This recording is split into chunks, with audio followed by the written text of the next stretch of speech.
remember your asynchronous of mouth somewhat, and upper and lower membranes should wrinkle or contort a little bit, right? Under sort of the surface tension and pressure.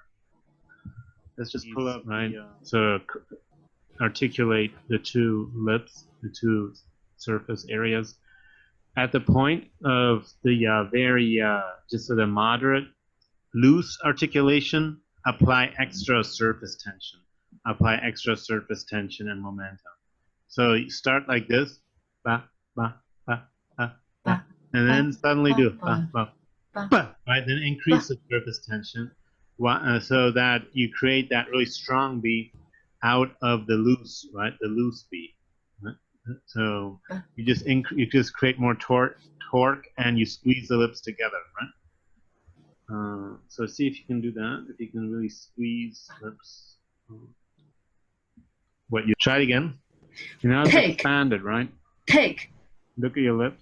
Take. Take. Take. Take. Yeah, you know, I do see that actually, and you'll see that too.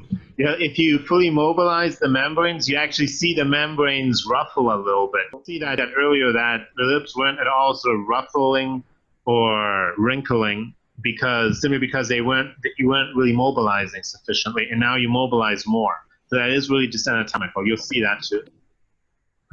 Next recording, we can take a look at that. Take.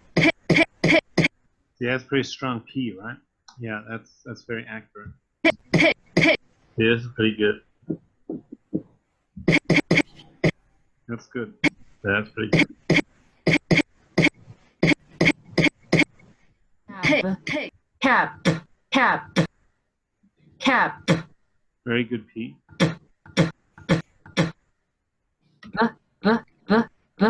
Good B. Good. And here you have a stronger, more intense P. It's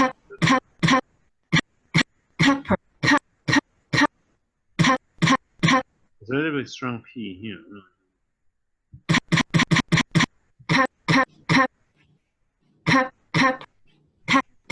See, here the P is a little vague. You just don't have any burst, right? Yeah, it's almost more like an H. Right? See that? There's just a little lack of surface tension, lack of momentum, right? Lack of articulation strength. You just need to create create torque, right? Torque between the lips. For Holland. And the lips should ruffle. Tell her we bought a present for Holland. Good, so take a look at that. Tell her. That's pretty good. I mean, you do have some speech music. Tell her. Right, tell her. That does. So you do have that. You do have that falling, right? That's good. Tell her we bought it. Tell her we bought. And most of this E, right? We. You can take a look how she does it. A present from Holland. Everybody.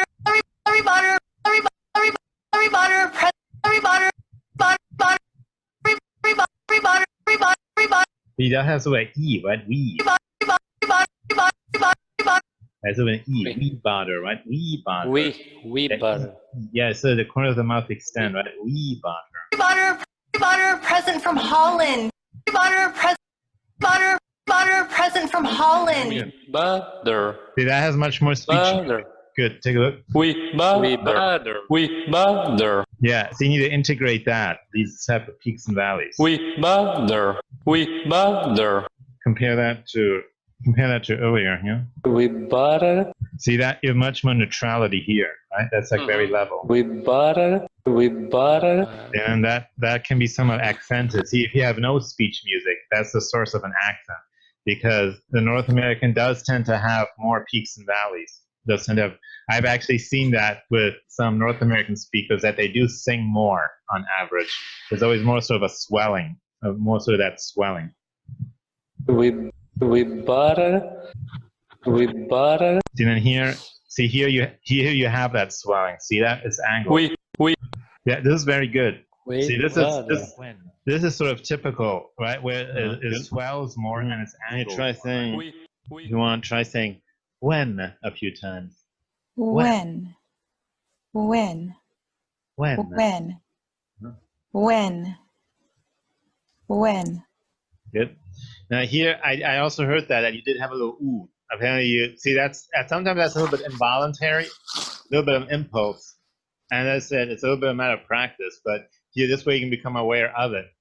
And, just by practicing, you can, quite readily, you can counteract some of that.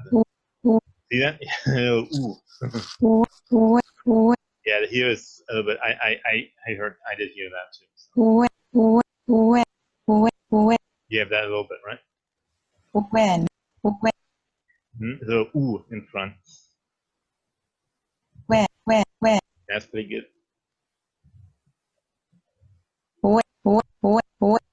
Good. So right here are a few glottal elements. Then it's actually when. See, if you take one of these files this was really quite distinct. And when. So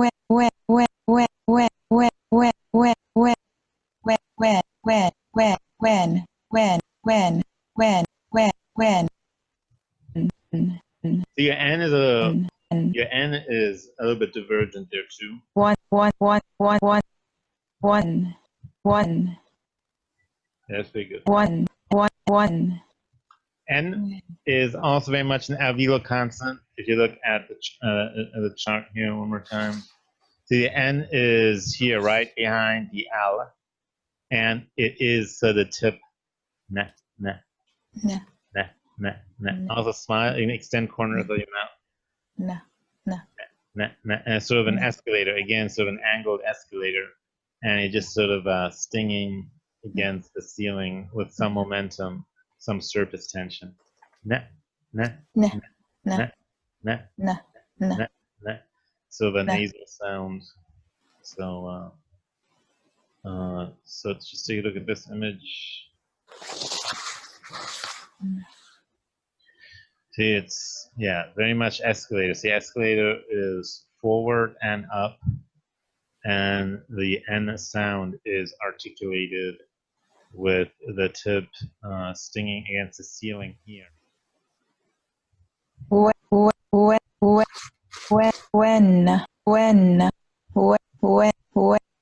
Yeah, there are just a few loud. I don't know why there is an U in the front. Yeah, I said I did see it. It is anatomical that you do 10 slips together to generate that. That is actually to some extent factual. You can see that in the recording. I have your frame expanded still. You can monitor that you do actually. If it's not lips tensing, you probably pull back still. See if you see that here on this diagram. See in this diagram in particular. See here's the epiglottis, and if the arch of the tongue so presses against the epiglottis, then it'll create these sounds. Yeah, it created sounds, and that's actually how you do generate, some of these divergent sound elements. It is accurate. Elements. It is accurate.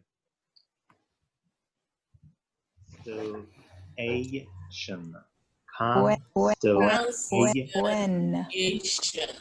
Constellation. That like that. Constellation. Okay, good. Constellation. Very good. Take Constellation. Constellation. Good. Constellation. Constellation. Here, right? That's schwa. See, the schwa is this, the upside down E. That's the unstressed syllable. That's the schwa sound. This constellation. And there's actually a schwa. See, at the end of the end, there's a schwa too. A little Yeah, the schwa is just a little scrap vowel or a mini vowel that is used as a filler for the unstressed syllable because it's not constellation, right? It's not a full vowel. It's reduced. It's just a little constellation. Constellation. It's a really quick vowel. Still, constellation. So that's the schwa. You did that pretty well. See, linking is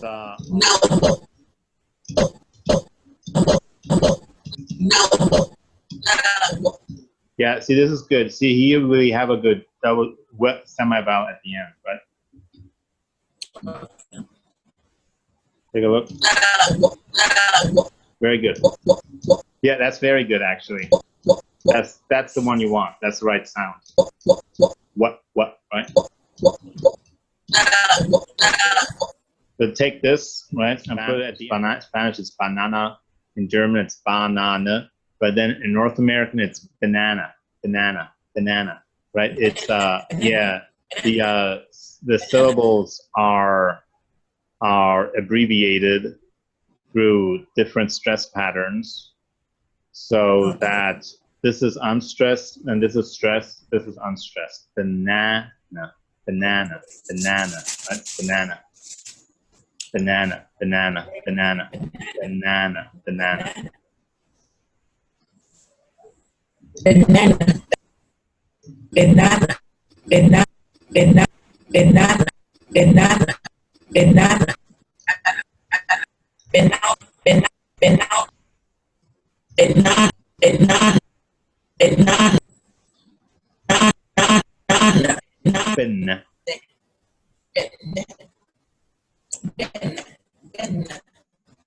Yeah, see that's yeah, that's really less, and you have a little glottalization still here, right? So you still have a little, right? You still have a little. So you only want this. You only want this part. Nah, nah, nah. See, that's a sting. Nah, nah, nah. You don't at all want to flip up. So you don't avoid flipping up or pulling back. It's a little bit instinctive, depending on your original language. You do that sometimes instinctively, so you just have to be smiling a little bit. Nah, nah.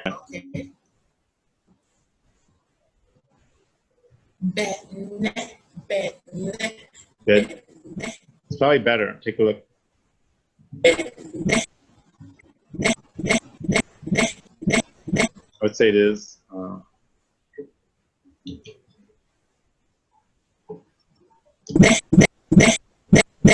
Right? Compare. So you have this here, right?